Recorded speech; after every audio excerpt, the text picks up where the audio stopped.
سب سے پہلے تشریف لاتی ہے خضرا۔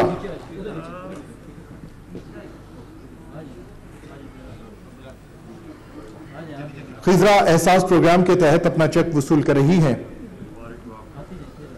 نسیم اختر، نسیم اختر احساس پروگرام کے تحت اپنا چیک وصول کر رہی ہیں۔ سغرا بی بی احساس پروگرام کے تحت جناب وزیر اعظم عمران خان صاحب سے چیک وصول کر رہی ہیں۔ راشدہ بی بی احساس پروگرام کی بینیفیشری۔ ابھی کامیاب جوان پروگرام کے تحت کاروبار کے لیے قرضہ حاصل کرنے والے افراد: ممتاز حسین، کامیاب جوان پروگرام کے تحت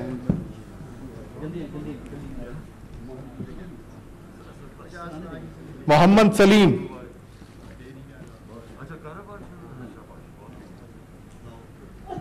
محمد سلیم کاروبار کے لیے کامیاب جوان پروگرام کے تحت قرضہ حاصل کرنے والے محمد سلیم۔ عمیر خان،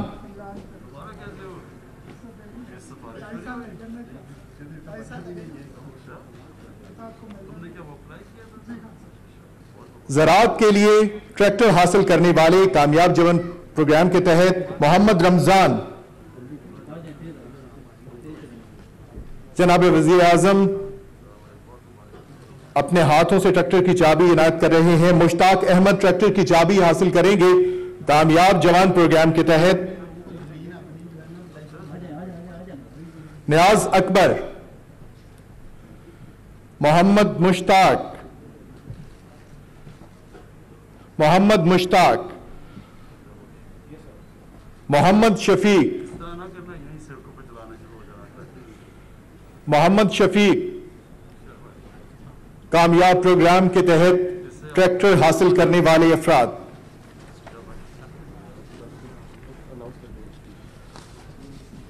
قومیں اور قافلے بغیر رہنما کے راستہ بھٹک جاتے ہیں۔ قوم کو دھوکوں اور دھندلکوں سے نکال کر حقائق سے آشنا کرنے والے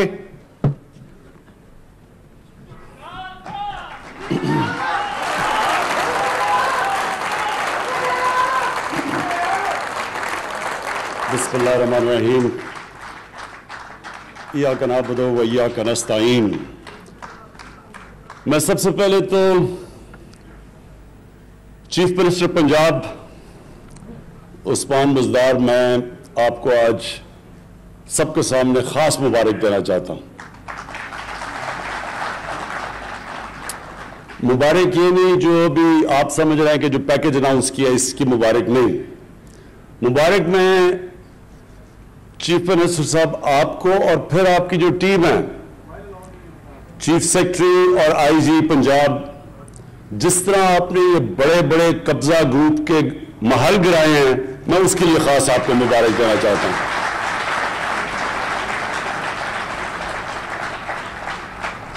یہ جو قبضہ گروپ، جو یہ لعنت ہے قبضہ گروپس کی، غریبوں کی زمینیں قبضہ کرنا، سب سے بچارے جو ہمارے محنت کش بیرون ملک پاکستانی، وہ محنت کر کے بچارے اپنے پیسے جوڑ کے آ کے زمین خریدتے ہیں گھر بنانے کے لیے، اس کے اوپر قبضہ ہو جاتا ہے اور پھر بے بس ہوتے ہیں لوگ ان طاقتور لوگوں کے سامنے۔ تو جس طرح میں نے بڑا محل گرتے دیکھا، سب سے بڑا لاہور کا قبضہ گروپ جس کی پشت پہ پچھلا وزیر اعظم اور اس کی فیملی کھڑی تھی، جو ان کے ہوتے ہوئے زمین قبضہ ہو رہی تھی، بلکہ انہوں نے اس کو تحفظ دیا۔ یعنی قبضہ گروپ کو کون بچا رہا تھا؟ وزیر اعظم اور اس کی حکومت۔ تو سوچیں گے بیچارے چھوٹے لوگ کیا کریں گے۔ تو یہ جو لوگ کہتے ہیں نا تبدیلی کیا ہے، یہ ہے تبدیلی۔ جب یہ بڑے بڑے ڈاکوؤں کے اوپر ہاتھ پڑے گا، یہ ہے تبدیلی۔ کبھی کوئی ملک آج تک تبدیل نہیں ہوا، یہ سن لیں میری بات۔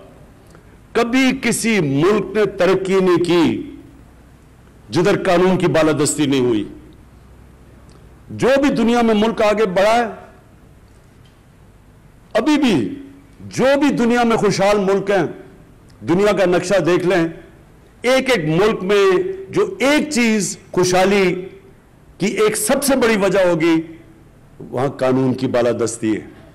کوئی قانون کے اوپر نہیں. کوئی بڑا ڈاکو یہ نہیں کہہ سکتا کہ جناب میں تمہاری گمن کرا دوں گا جب تک مجھے MRO نہیں دو. وہاں قانون، اور جب قانون کی بالادستی ہوتی ہے وہی قوم اوپر چلتی ہے. ہماری مدینہ کی ریاست میں نبی صلی اللہ علیہ وسلم نے کیا کیا تھا؟ انصاف قائم کیا تھا. انصاف بنیاد ہوتی ہے خوشحالی کی. تو چیف منسٹر صاحب، میں نے تو یہ خاص کہنا تھا کہ لوگ سمجھتے ہیں کہ جی دیکھیں بڑا شرمیلا سا چیف منسٹر ہے، کوئی زیادہ تقریریں نہیں کرتا، شہباز شریف کی طرح اربوں روپے اپنے اشتہاروں پہ اپنے اوپر نہیں خرچ کرتا، بڑے بڑے 40 گاڑیوں کے کانوائے میں نہیں پھرتا. لیکن یہ اصل کام ہے کرنے کا.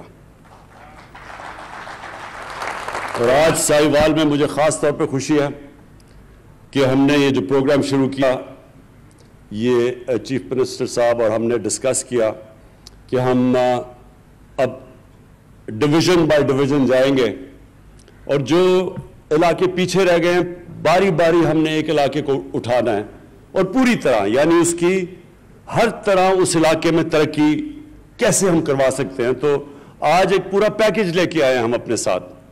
چیف منسٹر صاحب نے اپنا پیکج دیا ہے، اور اس میں بڑی زبردست چیزیں جو پہلی دفعہ ساہیوال میں ہوئی. دیکھیں، عام آدمی، سب سے زیادہ عام آدمی کی ضروریات کیا ہوتی ہیں؟ سب سے امپورٹنٹ چیز ہے عام آدمی کو کہ اگر اس کے گھر میں بیماری ہو اور اس کے پاس پیسہ نہ ہو تو وہ ہسپتال میں جا کے اپنا علاج کروا سکے. جو صحیح طرح مجھے لگتا ہے سمجھ نہیں آئی، کیونکہ میں نے اتنی اس چھوٹے سے گروپ میں تالی بجتے نہیں دیکھا. ابھی میں بتاؤں کہ کس چیز پہ بجنی چاہیے تھی. فیصلہ یہ ہوا ہے کہ ساہیوال میں سارے لوگوں کو ہیلتھ انشورنس ملے گی 7.5 لاکھ کی.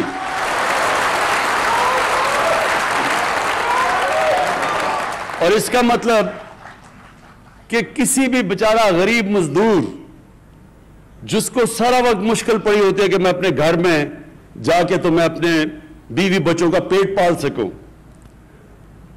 اور جب اس کے گھر میں بیماری ہوتی ہے اور پھر وہ سوچتا ہے کہ میں اب اپنے گھر میں بچوں کو کھانا کھلاؤں یا میں جا کے علاج کرواؤں، یہ میں آپ کو یقین دلا رہا ہوں کہ یہ جب کسی بھی گھر میں یہ جب مسئلہ آتا ہے وہ گھر اپنا سب سے مشکل وقت سے گزرتا ہے. دنیا کی ریسرچ شو کرتی ہے کہ جو گھرانے غربت کی لکیر سے اوپر بھی ہوتے ہیں، بیماری کی وجہ سے وہ غربت کی لکیر کے نیچے چلے جاتے ہیں. اور یہ شوکت خانم کینسر ہاسپٹل بنانے کی وجہ یہ تھی کہ کینسر کا علاج سب سے مہنگا ہے.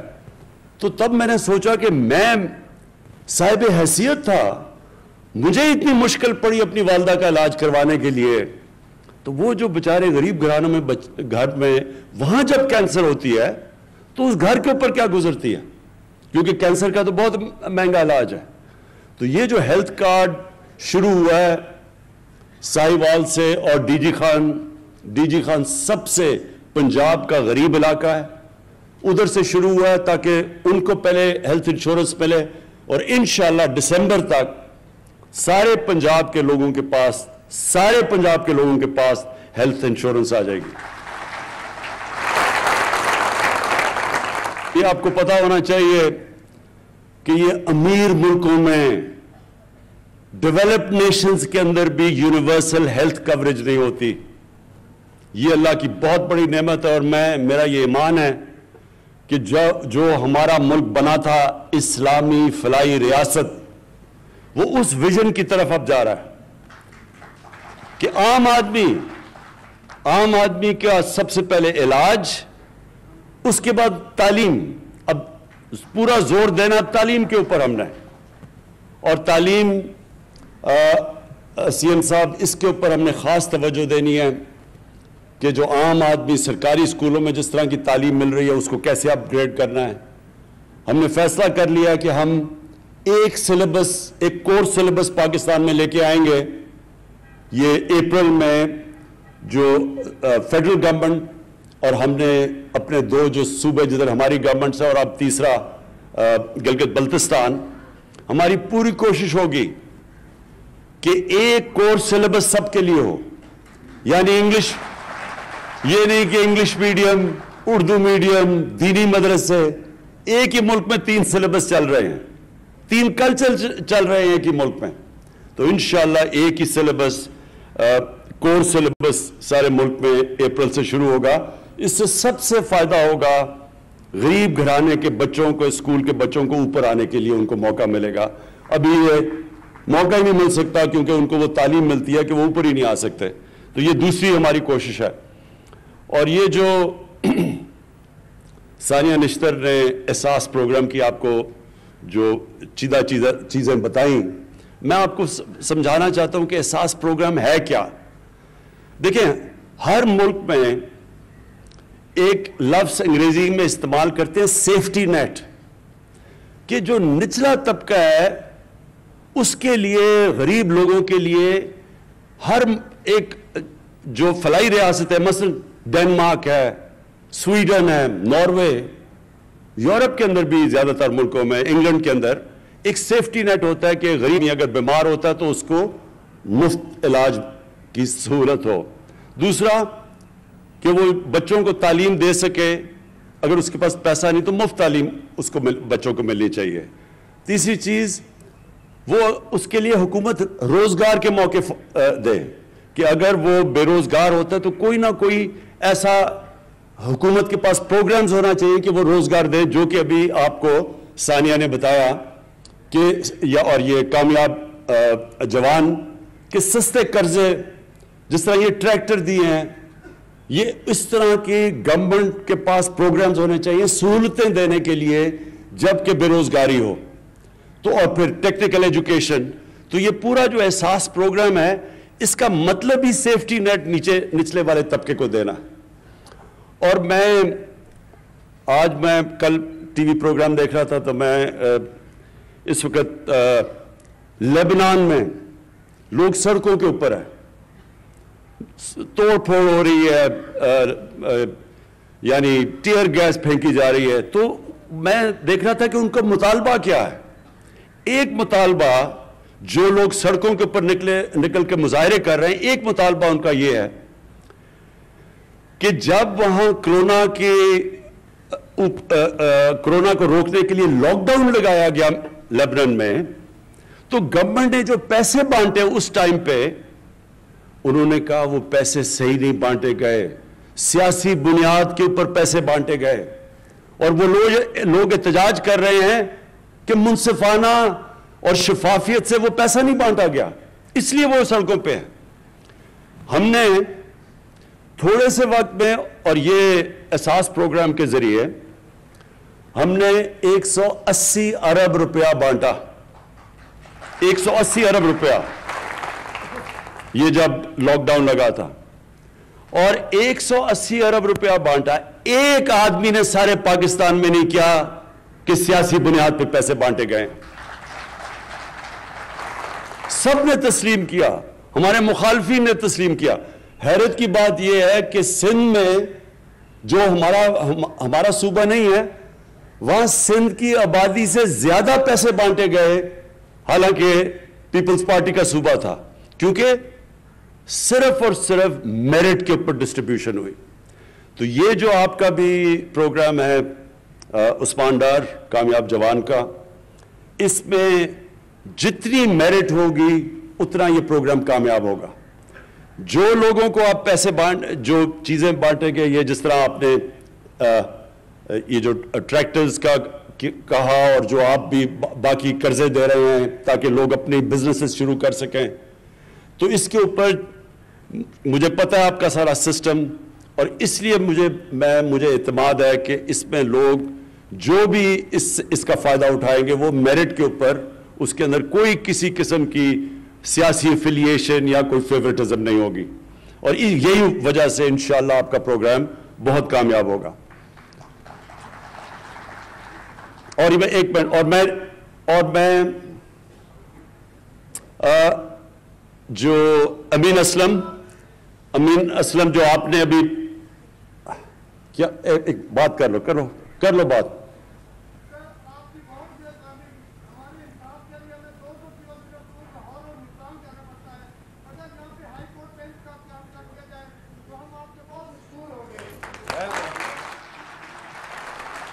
سمجھ گیا یہ بالکل ٹھیک ہے. دیکھیں ہماری کوششیں جو لوکل گورنمنٹ سسٹم بھی اب ہمارا تحریک انصاف لے کے آ رہی ہے, بالکل ایک نیا لوکل گورنمنٹ سسٹم ہے. ساری اس کی کوششیں ہیں کہ جو پاور ہے وہ نیچے تک جائے گا, ڈیوالو کرے. تو جتنی لوگوں کی سہولتیں ان کے گھروں میں مل سکتی ہیں, ان کے بلکہ گاؤں کی سطح پہ مل سکتی ہیں, شہروں کے اندر مل سکتی ہیں, اتنا ہی بہتر نظام ہوتا ہے.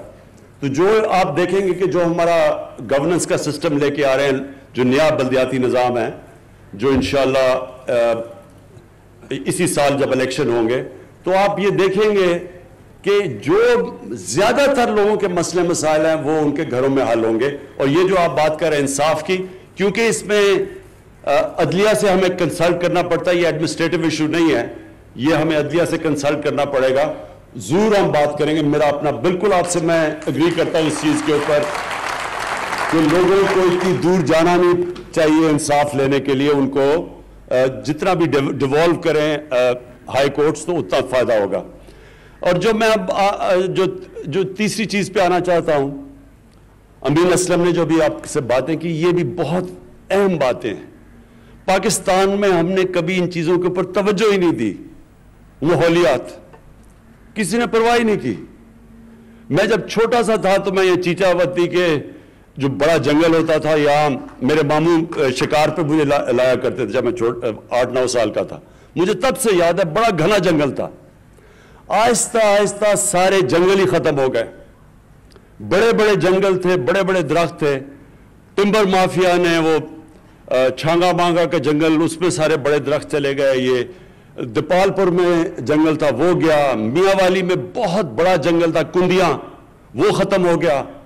تو اب جو ہم کوشش کر رہے ہیں کہ ہم اب پھر سے پاکستان میں جنگلات اپنے اگا رہے ہیں, اور اس کے علاوہ پوری طرح ایک ریفورسٹیشن, یعنی جو 10 ارب 10 بلین ٹری سونامی, یہ اب انٹرنیشنل پروگرام اکنالج کیا جا رہا ہے. اس کے اوپر اب ہم ہر جگہ, پہلے تو وہ سارے جنگل ان کے اوپر قبضے ہوئے تھے, تو وہ قبضہ کا تو آپ کو پھر سے میں نے کہہ دیا کہ عثمان بزدار نے تو جہاد کر دیے قبضہ کے اوپر. تو انشاءاللہ جنگلات کے بھی سارے قبضے چھوڑائیں گے. اور اس کے بعد ایک بس تو امین اسلم, ایک تو یہ بڑا زبردست آئیڈیا ہے کہ ہم پہلے جو سیوریج کو ویسٹ واٹر ٹریٹمنٹ پلانٹ بنائیں گے, جو کہ آج جس کی میں نے انوگریشن کی ہے, کہ یہاں یہ جو گندا پانی ہم اپنے دریاؤں میں پھینک دیتے ہیں, ہمارے وہ نیچے جا کے گراؤنڈ واٹر میں مل جاتا ہے, کسی نے آج تک پرواہ نہیں کی. ایک پاکستان کا بنایا ہوا ویسٹ واٹر ٹریٹمنٹ پلانٹ, وہ جو جس کی میں نے آج انوگریشن کی ہے, جو کہ 4 ارب کا امپورٹ کریں تو بنتا ہے, جو 40 کروڑ کا یہاں لوکلی بنا ہوا ہے. اور یہ انشاءاللہ ہم نے سارے پاکستان کی ڈسٹرکٹس میں لے کے جانا ہے. اس سے فائدہ کیا ہوگا؟ اس سے کیونکہ پانی کا آگے جا کے مسئلے آ رہے ہیں پاکستان میں, ابھی بھی آ رہے ہیں, تو وہ جو پانی ہے اس کو ٹریٹ کر کے, اور وہ جو پانی ٹریٹ کر دیں گے وہ پھر اس سے جنگلوں کے اندر, جنگل اگانے کے اندر وہ پانی کو استعمال کریں گے. تو وہ پانی بھی گراؤنڈ واٹر یا ہمارا جو پینے کا پانی اسے متاثر نہیں کرے گا, اور اس پانی سے ٹریٹ کر کے تو اس کو ہم اپنے جو جنگلات, اب ہم پوری طرح کیمپین کرنے لگے ہیں, یہ جو جنگل آپ کے تباہ ہو گئے ان کو اگانے کے لیے اس پانی کو استعمال کریں گے. ساتھ ساتھ جو امین اسلم نے بات دوسری بھی کی کہ یہ بڑا افسوسناک ہے کہ سارے باہر سے کولا امپورٹ کرتے ہیں, وہ سارا کولا ادھر سے ٹرین میں آتا ہے ساہیوال تک. اصولوں تو یہ پلانٹ اگر بنانا ہی تھا کولے کے اوپر پاور پلانٹ, تو یہ سمندر کے پاس بناتے تاکہ اتنی دور کولا لانا نہ پڑتا. لیکن اس کے ہم جو سٹڈی کر رہے ہیں, بڑے برے ماحولیات کے اوپر اثرات ہیں, تو اس کے اوپر بھی آگے اسٹریٹجی بنا رہے ہیں. لیکن کوشش اب یہ ہے کہ یہاں ریفارسٹیشن بہت زیادہ آپ کے درخت اگائے جائیں تاکہ وہ آپ کی ماحول کو, آپ کی پولوشن لیولز کم کریں. جو آخر میں سب سے امپورٹنٹ چیز ہے آپ کے لیے, دیکھیں ساہیوال کے لوگوں کے لیے جو سب سے امپورٹنٹ چیز ہے, مجھے پتہ ہے آپ کو آپ نے یہ سڑک کی بات کی, میں نے ان کو کہا کہ اس کی پوری فیزیبلٹی ہمیں دیں, کیونکہ میں ایسے تو نہیں کہہ سکتا, مجھے تو نہیں پتا ابھی تک جتنے زیادہ آپ نے اناؤنس کر دیے ہیں, جتنے اربوں کے پروجیکٹس, اب پتہ نہیں کہ پیسہ ہے بھی, میں ایسے تو آپ کو اناؤنس ہی کرنے لگا تالیاں بجوانے کے لیے. لیکن جب مجھے پتہ چل جائے گا کہ ان کے پاس یہ فیزیبل ہے, پیسہ ہے, تو مجھے پتہ ہے اس سڑک کی بڑی ضرورت ہے, بڑا فائدہ ہوگا ساہیوال کو. انشاءاللہ یہ اس کو ہم پرائرٹی بیسس کے اوپر آپ کے لیے یہ جو 2 سڑکوں کی بات کی وہ بھی بنائیں گے. لیکن جی نہیں 3-4 چیزیں نہیں, ایک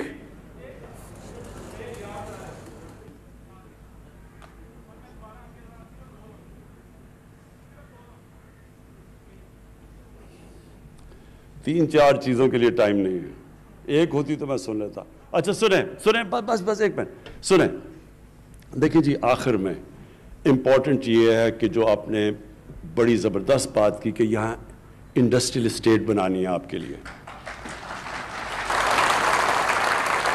اصل روزگار نوجوانوں کو انڈسٹریل اسٹیٹ سے ملے گا. اس وقت پاکستان کو ہم بڑی دیر کے بعد انڈسٹریلائز کرنے کی کوشش کر رہے ہیں. اللہ کا کرم ہے کہ ہماری پالیسیز کی وجہ سے آج فیصل آباد میں, گجرانوالا میں, سیالکوٹ کے اندر اس وقت ٹیکسٹائل کے لیے ٹیکسٹائل فیکٹریوں کو ورکر نہیں مل رہا ہے, مزدور نہیں مل رہا ہے. ساری ٹیکسٹائل ہماری انڈسٹری اس وقت چل پڑی ہے, ہماری کنسٹرکشن انڈسٹری انشاءاللہ اٹھ گئی ہے. تو ہماری اب کوشش یہ ہے کہ انڈسٹریلائز, اور آپ کے لیے اس علاقے کے لیے وہ انڈسٹری جو ایگرو بیسڈ ہے اس کے اوپر اب ہم پورا کام کر رہے ہیں کہ آپ کی انڈسٹریل اسٹیٹ پوری ڈیولپ کریں. اس کے لیے ہم پورا کام کر رہے ہیں. زمین کا بھی ہم نے نشاندہی کر لی ہے, اور انشاءاللہ جو ٹرانسفارمیشن آئے گی فیصل آباد کی, وہ اصل میں جب آپ کی انڈسٹریل اسٹیٹ کام کرنا شروع کرے.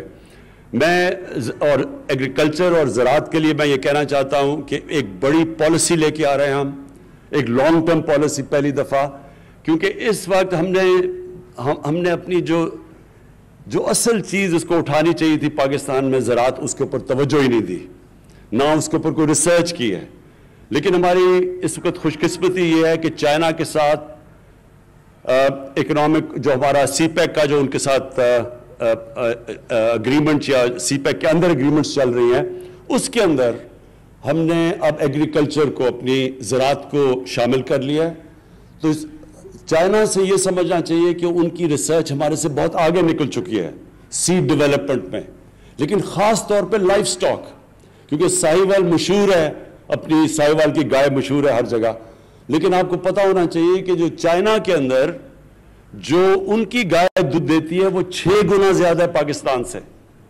تو یہ سوچ لیں کہ ہم اپنی اگر ساہیوال کے اندر ہی یہیں شروع کر دیں, اپنی گائے کی کوالٹی امپروو کرنی شروع کر دیں, اور ہمیں پورا مدد کرنے کے لیے تیار ہے چائنا, تو آپ سوچ لیں کہ یہاں دودھ کی پروڈکشن کدھر پہنچ سکتی ہے. اور پھر دوسرا جو ہماری جو زراعت کے اندر جو چائنا کے اندر پروڈکشن ہے, ان کی جو پیداوار ہے گندم میں, باقی جو ان کی کراپس ہیں, وہ ہمارے سے کئی گنا زیادہ ہے. تو ہم نے اب پوری ٹیکنالوجی کی طرف جانا ہے اور پوری توجہ دینی ہے کہ اپنی زراعت کو ہم اٹھائیں, کیونکہ 60s کے بعد جب وہ میکسی پاک آئی تھی اور ریولوشن آئی تھی ہماری زراعت کے اندر, اس کے بعد کبھی بھی توجہ نہیں دی گئی. تو ایک طرف آپ کے لیے انڈسٹریل اسٹیٹ بنا رہے ہیں, دوسری طرف انشاءاللہ اپنی زراعت کے اوپر پورا زور لگائیں گے. اور انشاءاللہ ساہیوال وہ جگہ ہے, میں ویسے آپ کو آخر میں بات کروں, ساہیوال وہ جگہ ہے جو میں اپنی زندگی کا پہلا ریپرزینٹیٹیو کرکٹ میچ 16 سال کی عمر میں ساہیوال میں کھیلا تھا. شکریہ.